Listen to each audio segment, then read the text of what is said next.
शुक्रिया रजत जी। नरेंद्र मोदी सरकार ने एक ऐसा फैसला लिया है जो इससे पहले कभी किसी सरकार ने नहीं लिया। सरकार ने देश के रिजर्व भंडार से 50 लाख बैरल तेल रिलीज किया है। सिर्फ इंडिया ने ही नहीं, अमेरिका, चीन, ब्रिटेन, जापान जैसे देशों ने भी अपने ऑयल रिजर्व खोल दिए हैं। सभी देशों का यही कहना है कि उन्होंने यह कदम आम जनता को राहत देने के लिए उठाया है। रिजर्व ऑयल के सेल का ये क्या खेल है? दुनिया के बड़े देश क्यों अपने रिजर्व भंडार खोल रहे हैं? पूरी खबर क्या है और इस खबर का आप पर, आपकी जेब पर क्या असर होने वाला है? क्या पेट्रोल डीजल सस्ता होने वाला है? इन सभी सवालों के जवाब आपको इस रिपोर्ट में मिलेंगे। So high, the president is now taking a new step to bring those prices down. Yesterday, that said the market was already pricing in 100 million barrels of oil in terms of a reserve release. 现在的油真的蛮高的哈。 America ने अपने emergency oil release जो है उन्हें बाकायदा तौर पर खोलने का फैसला किया है।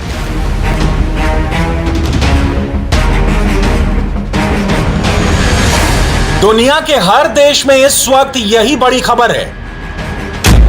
अमेरिका, चीन, जापान, भारत, ब्रिटेन और साउथ कोरिया ने अपने अपने इमरजेंसी तेल भंडार या स्ट्रेटेजिक ऑयल रिजर्व खोल दिए हैं। दुनिया की टॉप बड़ी इकोनॉमी वाले देशों ने यह कदम इसलिए उठाया ताकि कच्चे तेल के बढ़ते दाम काबू किए जा सकें।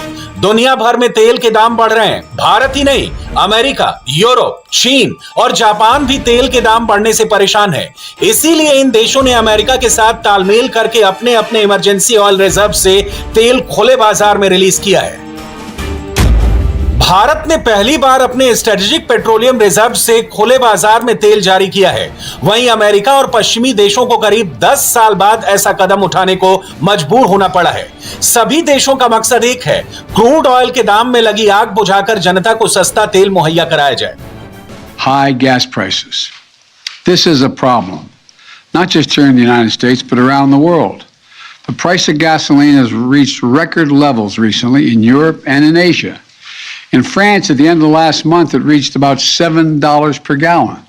In Japan, it's about $5.50 per gallon, the highest it's been in years. Of course, it's always painful when gas prices spike. Today, the price of gas in America, on average, is $3.40 a gallon. In California, it's much higher. The impact is real, but the fact is we faced even worse spikes before. Emergency oil reserve ठीक वैसे ही होते हैं जैसे आप या हम किसी मुश्किल वक्त के लिए पैसे बचा कर रखते हैं ताकि वक्त ज़रूरत काम आए, किसी के आगे हाथ ना फैलाना पड़े। उसी तरह इमरजेंसी या स्ट्रेटेजिक ऑयल रिजर्व युद्ध या किसी बड़ी कुदरती आपदा के लिए होते हैं। अगर तेल की सप्लाई अचानक रुक जाए तो देश की अर्थव्यवस्था का पहिया रुके नहीं। भारत में अटल बिहारी वाजपेयी सरकार ने स्ट्रेटेजिक पेट्रोलियम रिजर्व बनाने की शुरुआत की थी, जिसे मोदी सरकार ने आगे बढ़ाया है। हालांकि ये पहली बार है जब भारत ने अपने रिजर्व भंडार से तेल रिलीज किया है। यहां यह समझना बहुत जरूरी है कि भारत, चीन और अमेरिका जैसे देशों को अपने रिजर्व भंडार से तेल क्यों रिलीज करना पड़ा। जो तेल इमरजेंसी के लिए रखा है वो मार्केट में क्यों उतारना पड़ा। इसके 3 मेन कारण हैं। सबसे बड़ा कारण तो यही है कि तेल के लगातार बढ़ते दाम से परेशान जनता को राहत दी जाए। दूसरी वजह यह है कि कच्चे तेल का उत्पादन करने वाले बड़े देशों पर प्रेशर बनाया जाए कि वो अपना प्रोडक्शन बढ़ाए। तीसरी वजह यह है कि महामारी के बाद रफ्तार पकड़ रही इकोनॉमी की स्पीड बनाई रखी जाए। तेल के बढ़े दाम से यह स्पीड स्लो ना हो। महामारी से उभरती इकोनॉमी की रफ्तार पर कच्चे तेल के बढ़ते दाम ब्रेक लगा रहे थे। तेल के बढ़ते दाम से भारत से लेकर अमेरिका तक जनता परेशान थी। भारत में तो मोदी सरकार ने तेल पर टैक्स कम करके जनता को थोड़ी राहत दी। राज्य सरकारों ने भी टैक्स घटाया। लेकिन अमेरिका में चूंकि तेल के दाम पूरी तरह से प्राइवेट कंपनियों के हाथ में है, तो बाइडेन गवर्नमेंट रेट कम नहीं कर सकी। यूरोप और अमेरिका में छुट्टियों का सीजन आ रहा है, लोग खरीदारी कर रहे हैं, छुट्टियों पर निकल रहे हैं। ऐसे में महंगे तेल ने उन्हें परेशान कर रखा है। I mean, it's hard. I'm a stay-at-home mom, and we're having to travel all over the place for people to watch them and to go to work and stuff. It's just really hard. We're limited on like what we can do, really, because of the gas prices. We don't like it, but we have things that we have to do. We're from Maryland, and we have to drive up into Connecticut, so we just have to deal with it.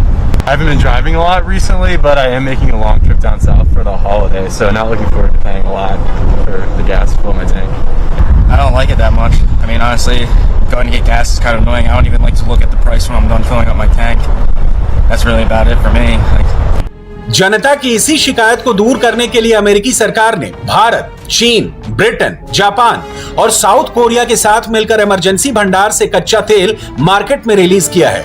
अब अमेरिकी राष्ट्रपति Joe Biden ने उम्मीद जगाई है कि public को कच्चे तेल के दाम से राहत मिलेगी। The big part of the reason Americans are facing high gas prices is because oil-producing countries and large companies have not ramped up the supply of oil quickly enough to meet the demand. And the smaller supply means higher prices globally for oil. To address these issues, I got on the phone with leaders from other countries grappling with this challenge to try to find ways to lower oil prices and ultimately to the price you pay at the pump. So today I'm announcing that the largest ever release from the U.S. Strategic Petroleum Reserve to help provide the supply we need as we recover from this pandemic.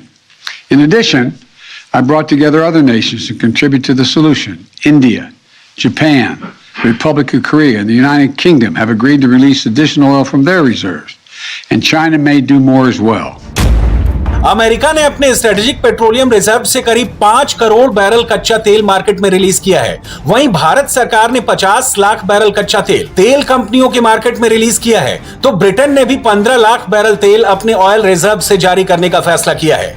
चीन, Japan और Korea भी अपने अपने reserve भंडार से crude oil release करने वाले हैं। हालांकि ये तादाद कितनी होगी अभी ये क्लियर नहीं है। 中方会根据自身实际和需要安排投放国家储备原油，以及采取其他维护市场稳定的必要措施，并及时公布相关信息。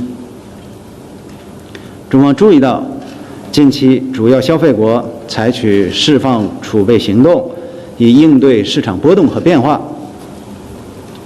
中国正在与有关方面，包括石油消费国和生产国，就此保持密切沟通。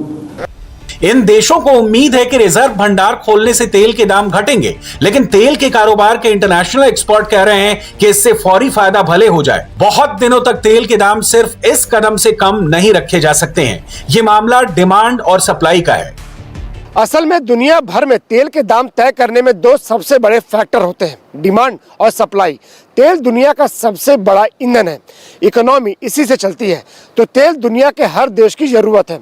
जैसे कि भारत अपनी ज़रूरत का 85% तेल दूसरे देशों से खरीदता है, वहीं इसका उत्पादन करने वाले देश गिने चुने हैं। उन्होंने एक संगठन बना रखा है, वो तेल का प्रोडक्शन अपने मुनाफे के हिसाब से कंट्रोल करते हैं। दुनिया में तेल का प्रोडक्शन करने वाले बड़े देशों ने मिलकर जो संगठन बनाया है उसका नाम है organisation of petroleum exporting countries यानी ओपेक। ओपेक में 13 देश हैं। इन देशों में दुनिया का 81% से ज्यादा तेल भंडार है। ये सभी देश मिलकर दुनिया का 44% तेल प्रोडक्शन करते हैं। इनके साथ 10 और देश मिलकर ओपेक प्लस कहे जाते हैं। ओपेक प्लस देश दुनिया के 90% तेल भंडार और 55% प्रोडक्शन को कंट्रोल करते हैं। एक तरह से देखें तो ओपेक प्लस तेल प्रोडक्शन करने वाले देशों का संगठित गिरोह है, जो प्रोडक्शन कंट्रोल के जरिए तेल के दाम तय करने में मनमानी करता है। अभी दुनिया भर में यही काम हो रहा है। तेल के दाम बढ़ रहे हैं, लेकिन ओपेक प्लस देश तेल का उत्पादन नहीं बढ़ा रहे। इससे कच्चे तेल की कीमतें $80 पर बैरल से भी ऊपर चली गई हैं। आम लोगों की जेब पर इसका सीधा असर हो रहा है। अमेरिका ने ओपेक देशों से प्रोडक्शन बढ़ाने को कहा था, लेकिन ज्यादा मुनाफा कमाने के लिए ओपेक देशों ने तेल का प्रोडक्शन नहीं बढ़ाया। इस वक्त ओपेक देश पर डे 4 लाख बैरल तेल का उत्पादन कर रहे हैं, जबकि इन देशों के पास हर दिन 54 लाख बैरल तेल उत्पादन की क्षमता है। अमेरिका समेत ज्यादातर देश चाहते हैं कि ओपेक प्लस देश तेल की सप्लाई बढ़ाएं, जिससे कच्चे तेल के दाम $70 के आसपास स्थिर रहें। लेकिन ओपेक देश प्रोडक्शन बढ़ाकर अपना प्रॉफिट कम नहीं करना चाहते। अमेरिका और भारत जैसे देशों ने ऑयल रिजर्व से तेल निकाला, तो इसका सीधा असर कच्चे तेल के दाम पर पड़ा है। दुनिया भर में कच्चे तेल के दाम के 2 इंडेक्स हैं, ब्रेंट क्रूड और western Texas intermediate. Brent crude में आज का रेट $79.27 प्रति बैरल था, तो वेस्टर्न टेक्सास इंटरमीडिएट का रेट $78 प्रति बैरल के आसपास था। स्ट्रेटेजिक पेट्रोलियम रिजर्व से तेल मार्केट में आने से इंडिया में तेल के दाम 3 रुपए प्रति लीटर तक कम हो सकते हैं, लेकिन ऐसा कुछ वक्त के लिए ही होगा। एक्सपर्ट्स कहते हैं कि ऑयल रिजर्व इसलिए नहीं होते कि उनसे तेल निकालकर तेल के दाम घटाए जाएं। ये रिजर्व तो किसी इमरजेंसी के लिए होते हैं। ऐसे में अगर दुनिया के बड़े देश अपने रिजर्व से तेल रिलीज कर भी रहे हैं तो आम आदमी को बहुत ज़्यादा फायदा नहीं होने वाला है। हाँ, ओपेक देशों पर प्रोडक्शन बढ़ाने का प्रेशर बढ़ने की उम्मीद है। On the one side, you have the two of the three largest oil producers, so Saudi Arabia and Russia, and many more very strong medium-sized producer.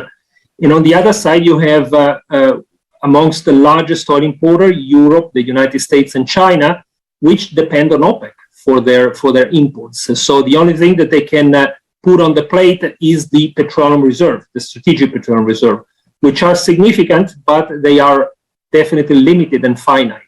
So the game of releasing a strategic petroleum reserve can only go on for a couple of months, maybe 3 months, but then you're back to square one. You need to replenish them because you're falling below the 90 days of reserves that you need to keep in order for them to be effective. Experts की बात बिल्कुल सही है कि strategic petroleum reserve तेल के बढ़ते दाम से निपटने के लिए नहीं होते। अमेरिका हो या इंडिया, हर देश ने किसी इकोनॉमिक शॉक की वजह से यह स्ट्रेटेजिक पेट्रोलियम रिजर्व बनाया था। जैसे कि अमेरिका ने 1970 के दशक में स्ट्रेटेजिक पेट्रोलियम रिजर्व बनाया था। 1973 में इजराइल का साथ देने पर ओपेक देशों ने अमेरिका और इजराइल के दूसरे साथी देशों को तेल की सप्लाई रोक दी थी। करीब 1.5 साल तक ओपेक देशों ने अमेरिका को तेल नहीं बेचा। इसी के बाद अमेरिका ने सामरिक तेल भंडार बनाया। आज अमेरिका के रिजर्व तेल भंडार में 71.4 करोड़ बैरल तेल रखा जा सकता है। भारत ने भी एक इमरजेंसी का सामना करने के बाद ही अपना सामरिक तेल भंडार बनाया था। 1991 में भारत के पास कच्चा तेल खरीदने के लिए फॉरेन करेंसी तक नहीं बची थी। इंडिया जैसे तैसे उस संकट से उबर सका था, जिसके बाद 1998 में अटल बिहारी वाजपेयी की सरकार ने देश में स्ट्रेटेजिक पेट्रोलियम रिजर्व बनाने का फैसला किया। इस समय आंध्र प्रदेश के विशाखापत्तनम और कर्नाटक के मंगलुरु और पादुर में स्ट्रेटेजिक पेट्रोलियम रिजर्व है। इसके अलावा मोदी सरकार ओडिशा के चांदीखोल और राजस्थान के बीकानेर में 2 नए सामरिक पेट्रोलियम भंडार बना रही है। इसके साथ साथ पादुर के पेट्रोलियम भंडार की कैपेसिटी बढ़ाई जा रही है। इन स्ट्रेटेजिक पेट्रोलियम रिजर्व को इसके लिए खास तौर से बनाई गई सरकारी company Indian strategic petroleum reserves limited ISPRL maintain करती है। जरूरत पड़ने पर यहां से कच्चा तेल रिफाइन करने वाली कंपनियों को दिया जाता है, जो तेल साफ करके पेट्रोल डीजल के रूप में बाजार में उतारती हैं। अभी भारत के पास कुल 10 दिन तक का पेट्रोलियम रिजर्व है। इसके अलावा तेल कंपनियां भी 64 दिनों का रिजर्व रखती हैं, यानी कुल मिलाकर भारत के पास करीब 1.5 महीने तक का रिजर्व तेल रहता है। इमरजेंसी के लिए बनाए गए ऑयल रिजर्व से तेल जनता को राहत देने के लिए रिलीज किया गया है। इकोनॉमी की स्पीड मेंटेन करने के लिए किया गया है, लेकिन इंडिया में इस पर पॉलिटिक्स शुरू होने में देर नहीं हुई। जैसे ही तेल मंत्रालय ने 50 लाख बैरल तेल बाजार में उतारने का ऐलान किया, विपक्षी दलों ने सवाल उठा दिया। ऑयल पर पॉलिटिक्स कोई नई बात नहीं है। जिसके पास है उसके लिए भी तेल एक हथियार है, और जिसके पास नहीं है उसके लिए भी है। इसमें कोई शक नहीं है कि अमेरिका के स्ट्रेटेजिक पेट्रोलियम रिजर्व रिलीज करने के पीछे राजनीति है। अमेरिका में अगले साल मध्यावधि चुनाव होने वाले हैं। प्रेसिडेंट जो बाइडेन की लोकप्रियता लगातार घट रही है। तेल गैस के दाम घटने से अमेरिका में इस वक्त भयंकर महंगाई है। चुनाव से पहले कोई भी नेता पब्लिक की नाराजगी का जोखिम नहीं ले सकता, इसलिए अमेरिकी प्रेसिडेंट भी जनता से तेल सस्ता करने का वादा कर रहे हैं। I've worked hard these past few weeks on calls and meetings with foreign leaders, policymakers to put together the building blocks for today's global announcement. And while our combined actions will not solve the problem of high gas prices overnight, it will make a difference. It will take time, but before long, you should see the price of gas drop where you fill up your tank. And in the longer term, we will reduce our reliance on oil as we shift to clean energy. But right now, I will do what needs to be done to reduce the price you pay at the pump. अब तेल के पीछे America की politics हो या फिर कुछ और वजह, सरकार के कदम से तेल के दाम कम होते हैं, जनता को राहत मिलती है, तो बुरा क्या है? इंडिया टीवी हर वक्त हर जगह डाउनलोड करने के लिए सर्च करें India TV news Google play store या ऐप स्टोर पर।